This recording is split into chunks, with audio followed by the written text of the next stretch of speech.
Hello, good evening, everyone. How are you? And we're back again on our conversation on conscious bias. And I'm just going to assume that most of us, some of us, have watched our previous presentation on this topic. And I'm gaining audience and followers and people are paying attention to this conversation we're having. But most importantly, we're becoming more aware, more accountability, and we're taking actions in our respectful places of work, religious gathering, in our homes, which is not excluded. But before I go ahead, I'd like to reintroduce myself again. I'm your host, Susuana Olatunji-Komolafe, and I hope you will come along with me to critically enjoy this conversation by engaging and contributing through your interaction on the platform, sending us questions. If you'd like to join when I'm having this conversation live, I can invite you in, you can join. And if you want to challenge the conversation, if you want to be part of this process of pioneering the idea, the ideology, and the concept around conscious bias.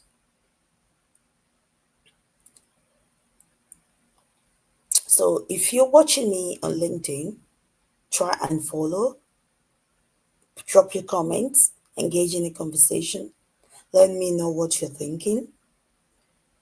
If you're watching me on YouTube, drop your comments, subscribe to the YouTube channel Susuana on the Move, engage with us, and we'll be delighted to engage in reciprocal back to you.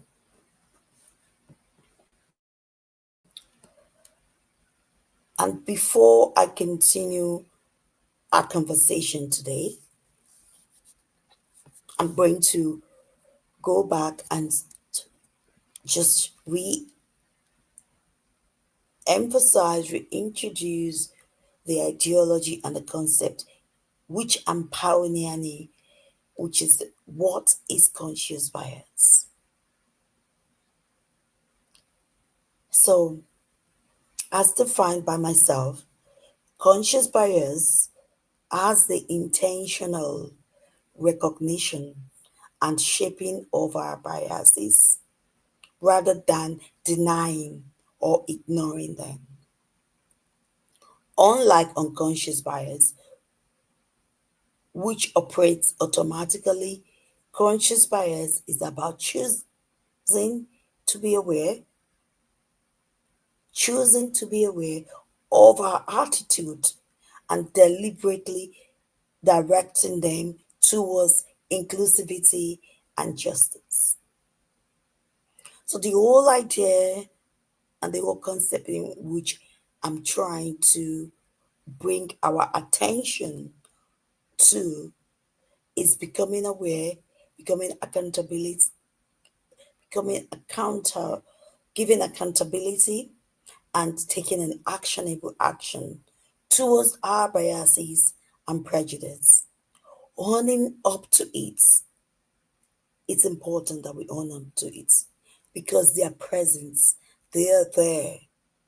We all have it.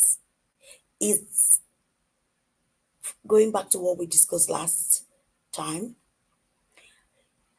is the background of everything we're talking about, and it lays the foundation true because it comes from our culture. Most of these prejudices and biases are part of the things that our culture, we've experienced and we're experiencing and we're living is a cultural foundation in which we've laid our thoughts, our attitude, our biases and prejudice on. So it is important that we acknowledge it and that we started directing how we allow it to function within our society in a productive manner. And that is basically the key thing we will love every one of us um, to take away from this conversation.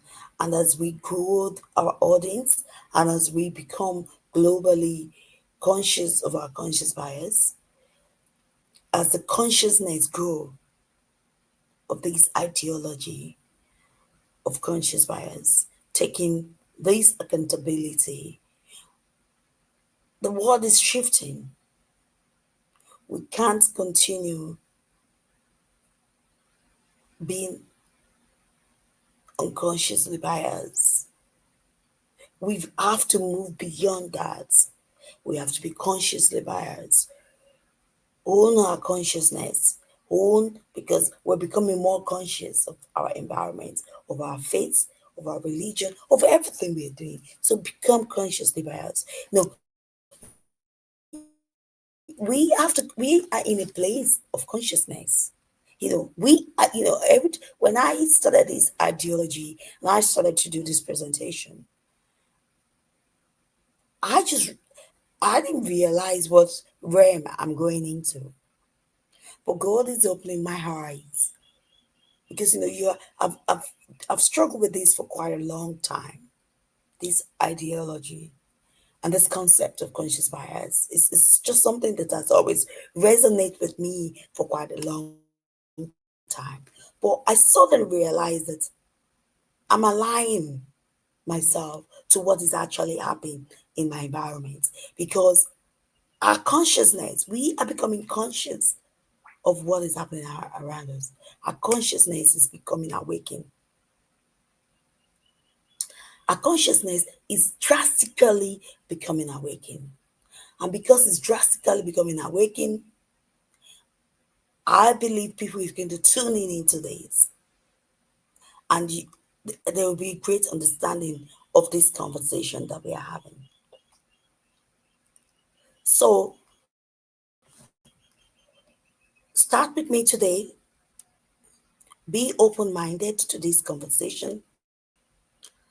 There's so many things that will be coming up from this.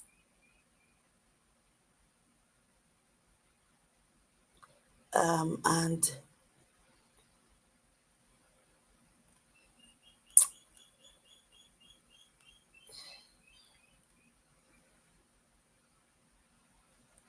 it's going to, you know, open our consciousness.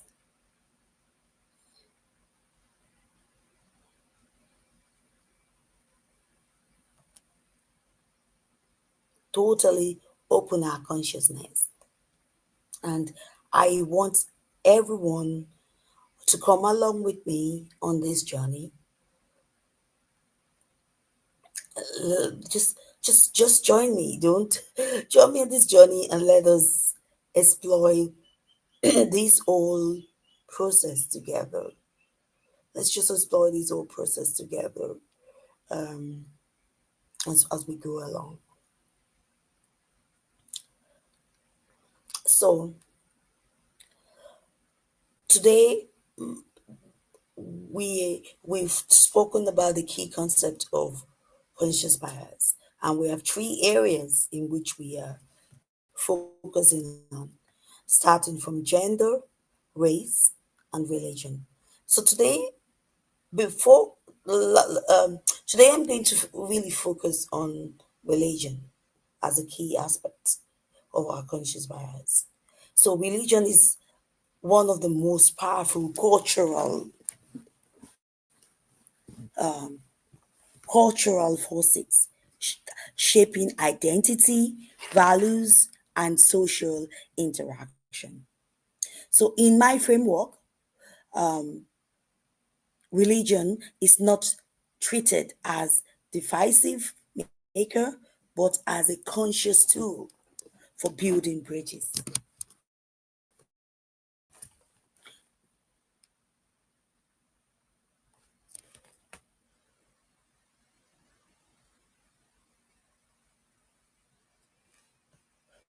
So I'm treating it as a conscious tool for building bridges.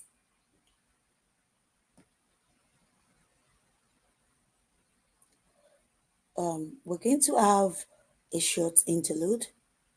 I'm going to play some music.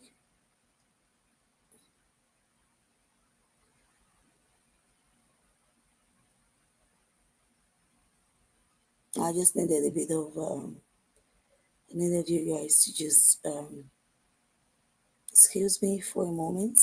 So while we play some music.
So, as we welcome back, everyone, and for those of you that might just be joining us at this moment, this is Susuana Olatunji-Komolafe, your host on Susuana on the Move, and to continue our conversation on conscious bias. The ideology and the concept is a new concept in which I'm trying to create more awareness globally, and is a concept I'm trying to create more awareness around and pioneering these old ideology around conscious bias to, to raise up, consciousness and tuning into the consciousness awakening that is happening in our world today. And I want every one of us to join me and tune in, because We are in this dispensation whereby the people's consciousness is being awoken, and in order for us to be tuning into this realm, we are having this conversation on conscious bias, and today we are digging into religion as a key aspect, as one of the key aspects of conscious bias. So I said religion is one of the most powerful cultural forces shaping identity, values, and social interaction. This is my framework that religion is not a threat as the divisive maker, but as a conscious tool for building bridges. So remember the word itself, it's not treated in this content as a divisive maker, but as a conscious tool for building bridges. So the whole concept of this conscious bias, there's some key words and there's some key principles which we are developing as we go along this process of bringing this ideology and concept into life. One, we talk about awareness, we talk about accountability, and we talk about actionable change. So what that means is that first become aware of your biases and prejudice that you have in all these key aspect area, which one is gender, race, and religion. Take accountability of that and make an actionable change. So, one, awareness. Religion often influences our moral code and community belongings. By acknowledging our faiths, traditions, shapes perceptions of us and them. Individuals can consciously examine where biases arises. For example, let's say Christian, Muslim, and African traditions. And I'm picking this tree basically because I'm a Nigerian, as an I'm from the Yoruba origin, which is part of the nation called Nigeria, and which belongs to the continent that has been named as Africa, known as the Alekubele land, which is the origin name of Africa before it was named as Africa.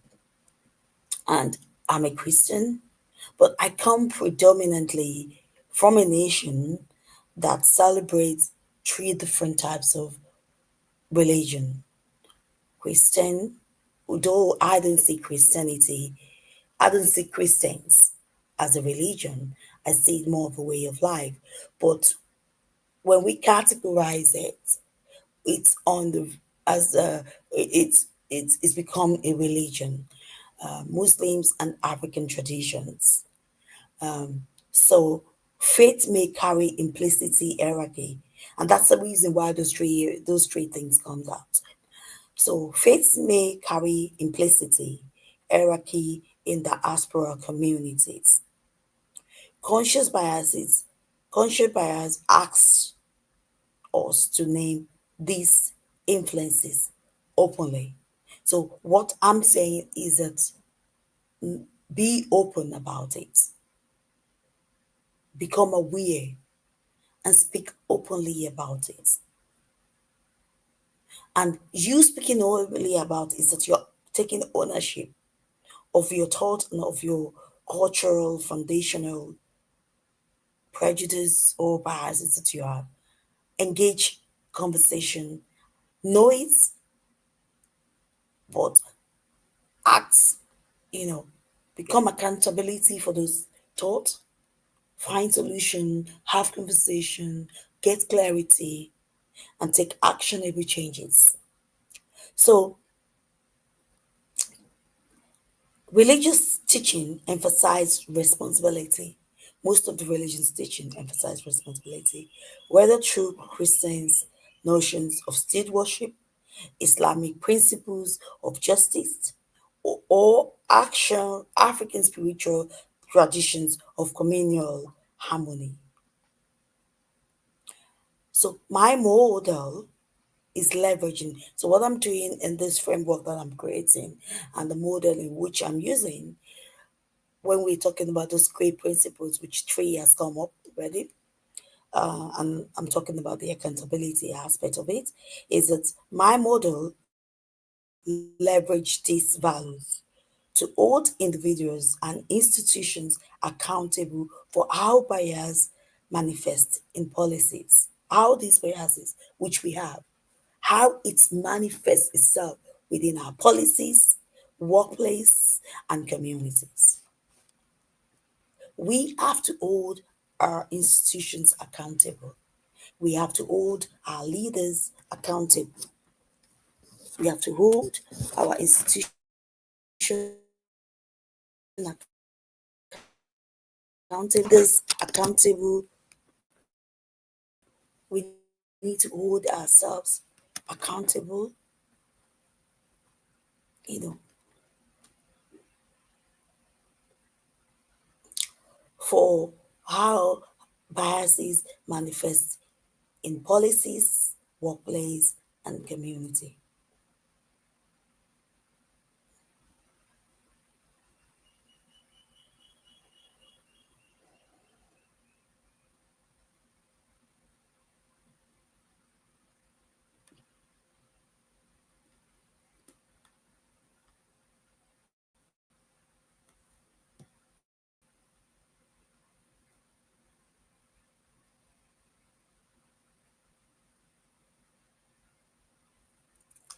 So,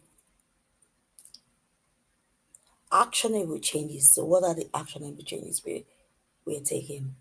Religion provides visuals, narratives, and practice that can be reoriented,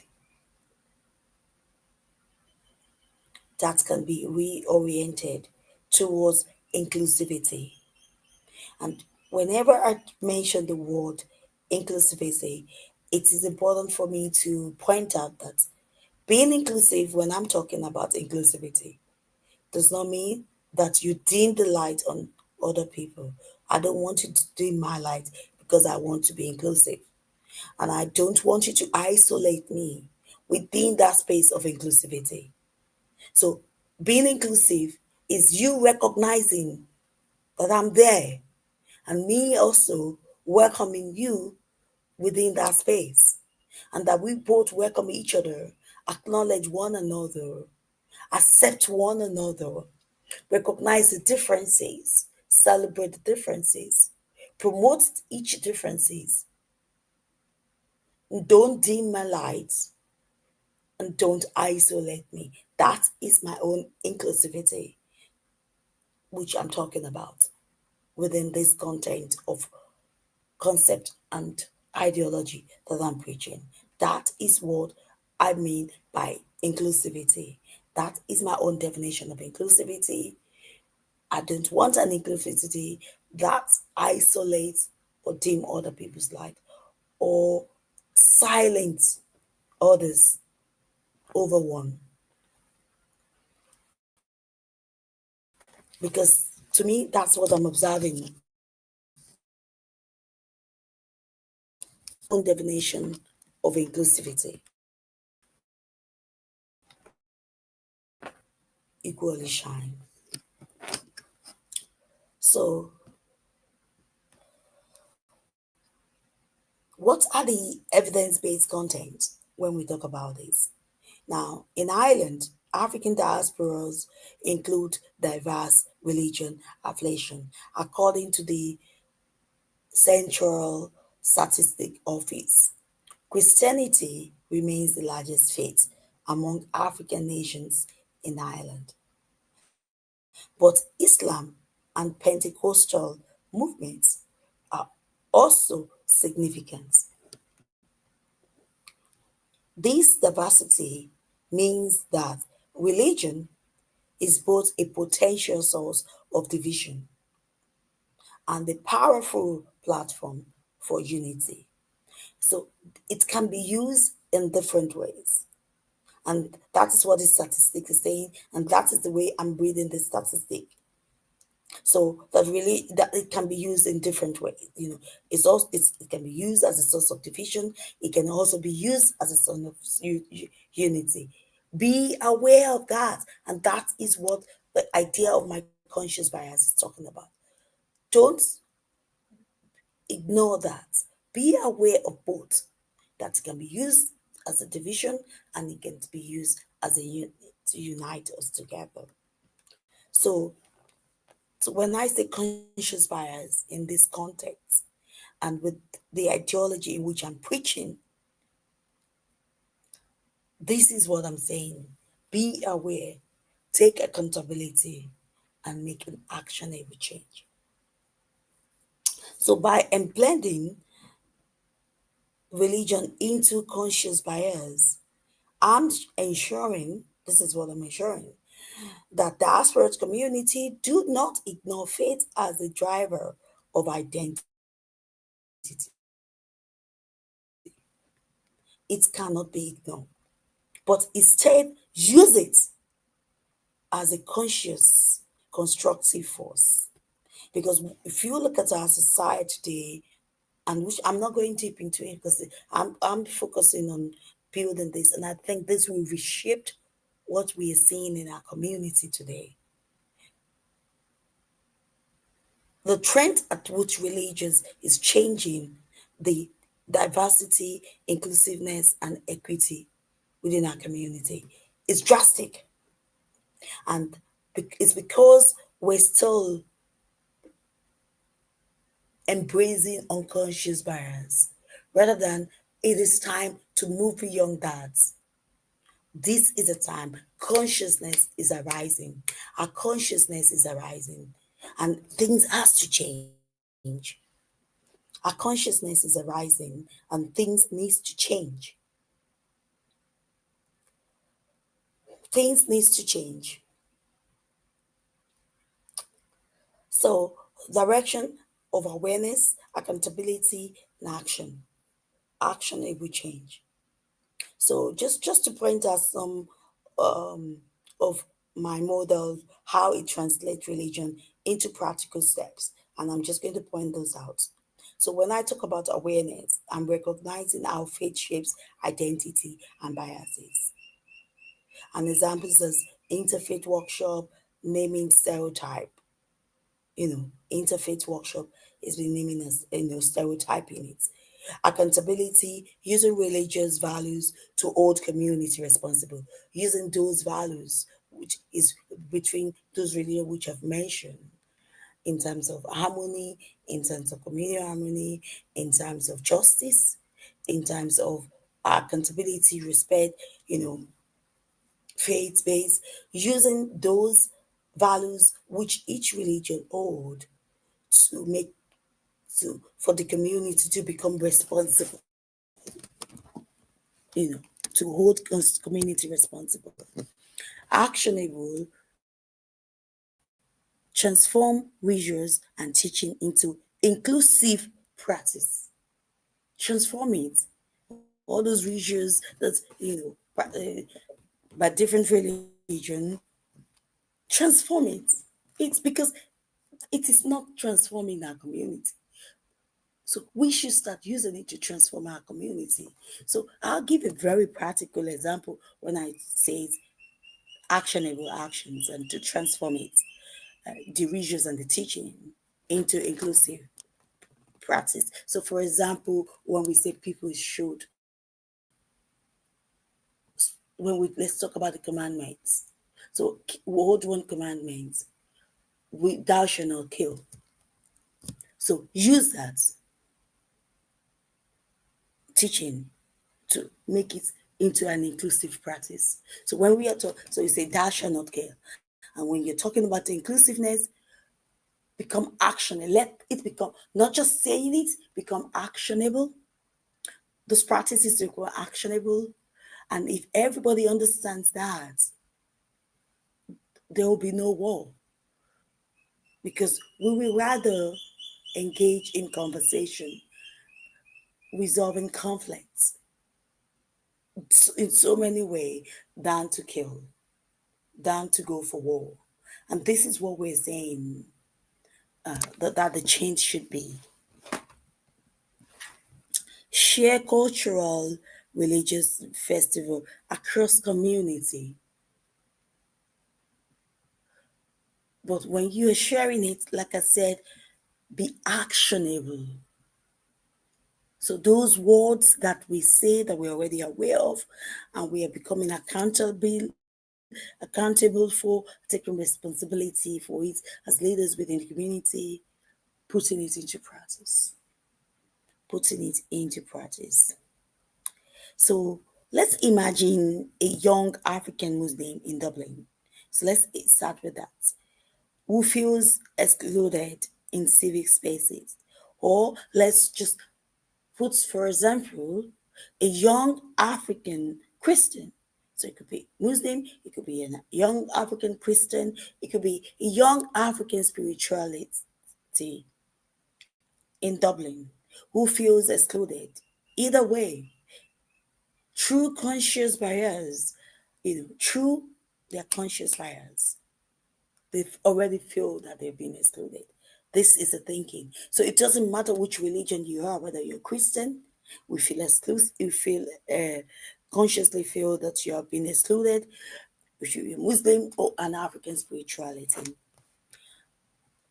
So religious identity is not erased, but affirmed as part of island multicultural fabrics.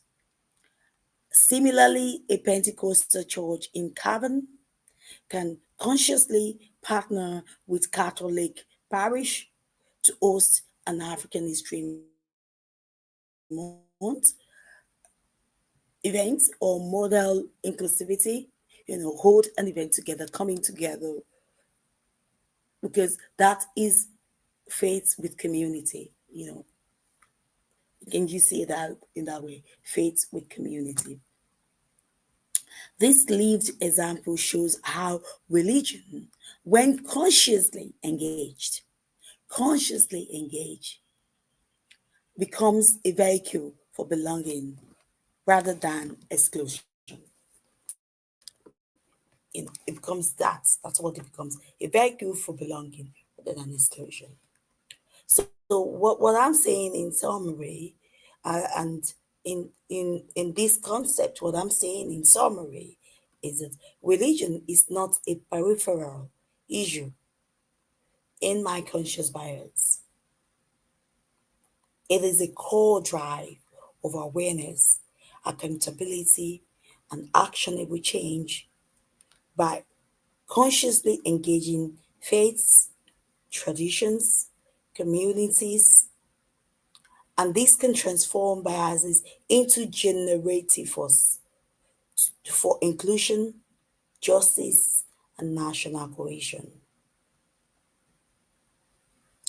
These are critical concepts that we need to embrace. These are critical concepts we need to embrace. This is a change that I'm looking for. This is a change that I hope we can preach as leaders in our community, in our workplaces, in our churches,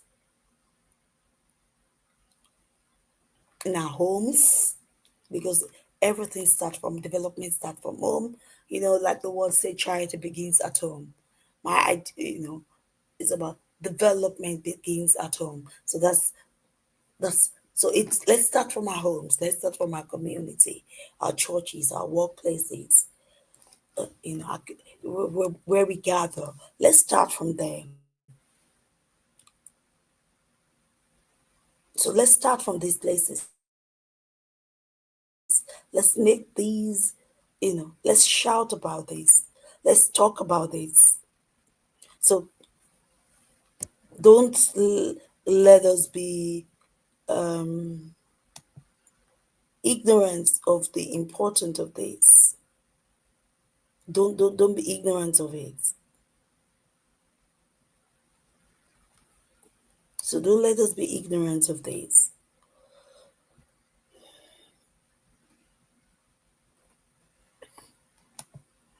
And I hope we can understand what I'm saying in regards to this, how important this is for every one of us. Um,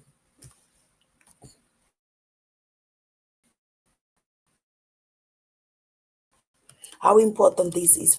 So, just driving us down, we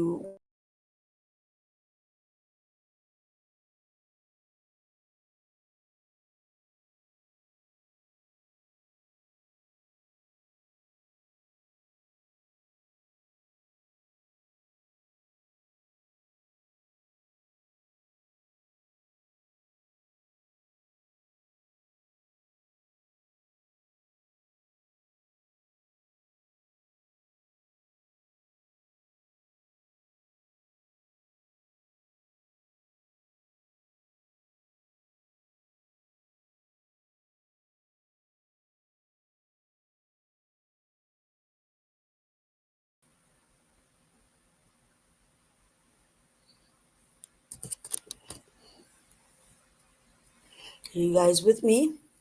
Okay. So we've talked about conscious bias, and we have talked about the tricky aspects of our conscious bias. We just touch a little, just giving a foundational conversation around this tricky concept. Like the whole, as we go ahead and have this conversation around this key ideology, which I'm talking about, as we go about it,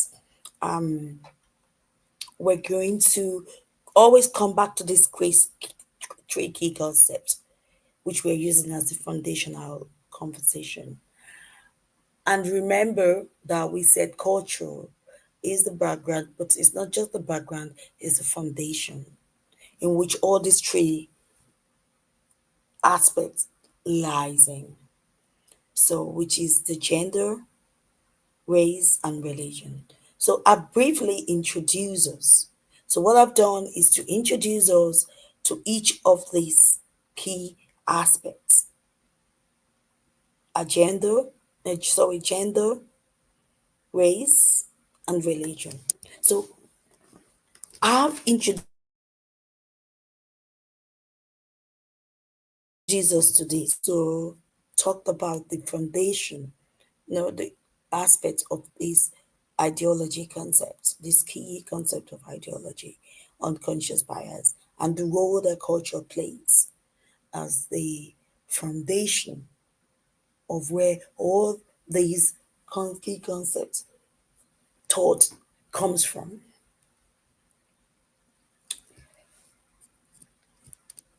So I hoping that I'm going to sip a bit of water. Oh, just give me a moment there, guys.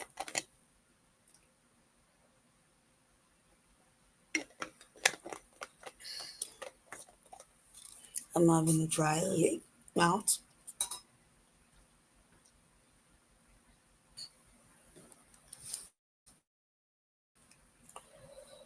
Yeah, so let's continue our dialogues.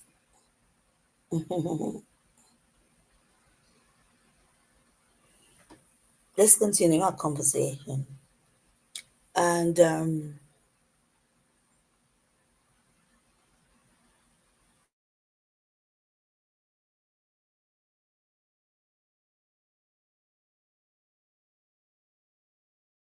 here is that I want to see how we respond to this three key concept that I've introduced to us.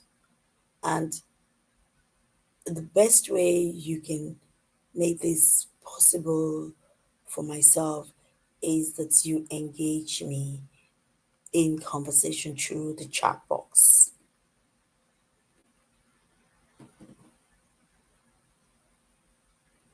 is by you guys engaging me in the chat box. That is really,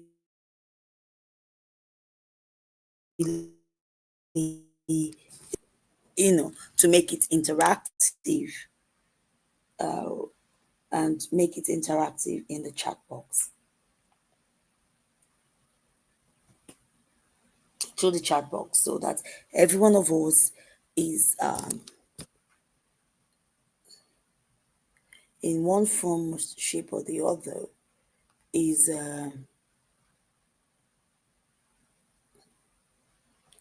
we are all contributing in one form.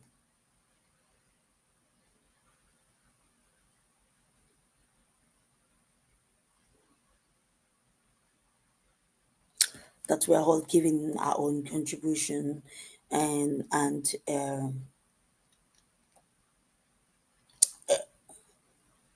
we're all giving our own contribution towards this.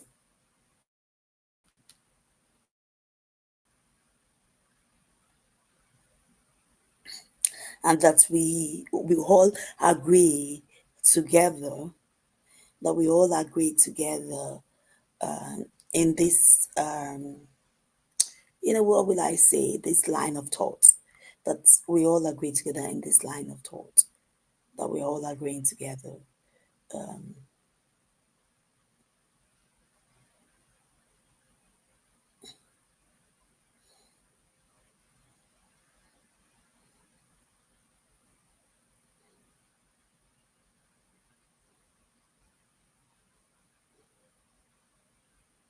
So I'm hoping that we're all agreeing together on this. That's, our thoughts are aligning together as we dive into this conversation, and that our thoughts are being aligned together.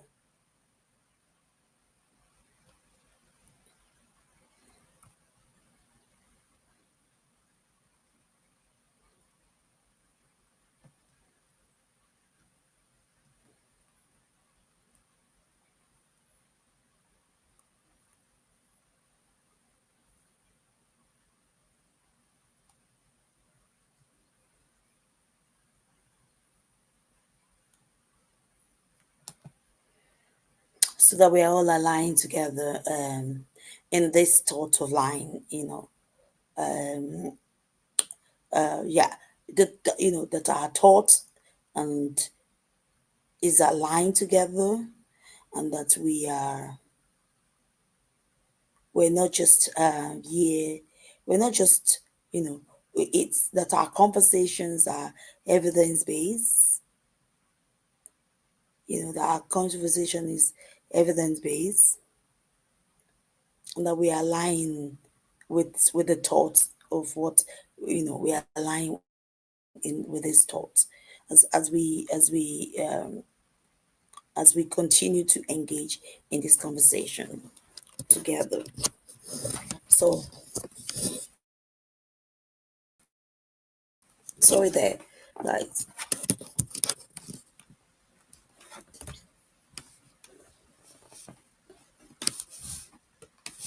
You know, so yeah, that we can we can become, um, we can become really, really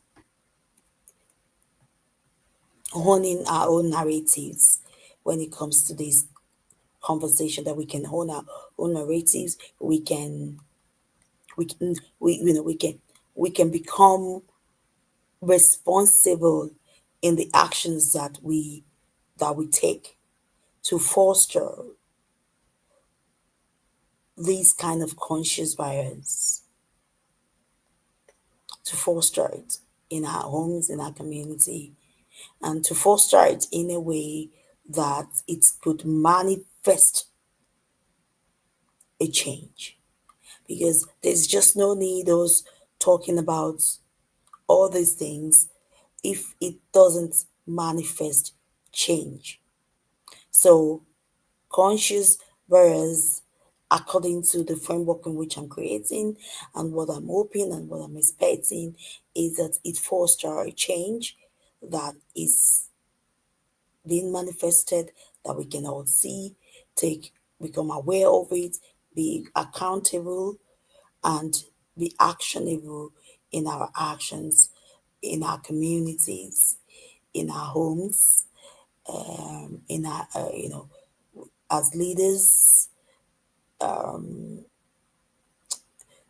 as leaders in the community, within the policies that we create, that those policies are reflecting, that the policies are reflecting our narratives, our conversations, and our actions matches those narratives that we're talking about, those change we want to see. We become those changes in our community. We foster those changes in our community. That we foster those changes within our community. And we make it relevant within our community. So, yeah, you all have the opportunity to contribute to this conversation.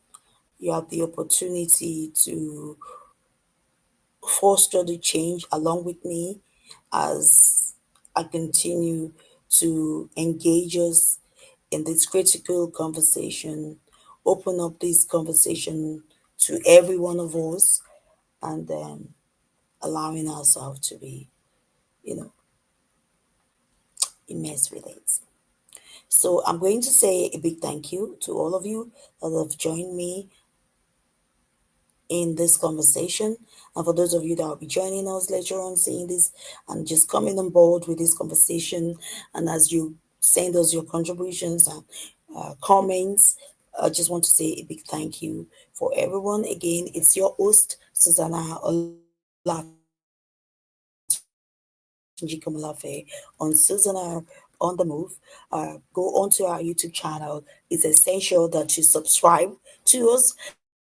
And when you subscribe, anytime I come live, you have the opportunity to be notified and to be able to join. Also, go on the LinkedIn, which is a professional platform, and these are for professionals that could also see it and see how this can be applicable with their working place. And you can just send me questions with regard to the framework. If you like to be part of this, or you want me to come into your work environment to deliver this framework within your working environment, in your schools, in your communities, in your institutions, and you want to invite me for conversations around this, I'll be happy to oblige. Thank you, and I'll leave you with some nice, just background music there, for, with some background music.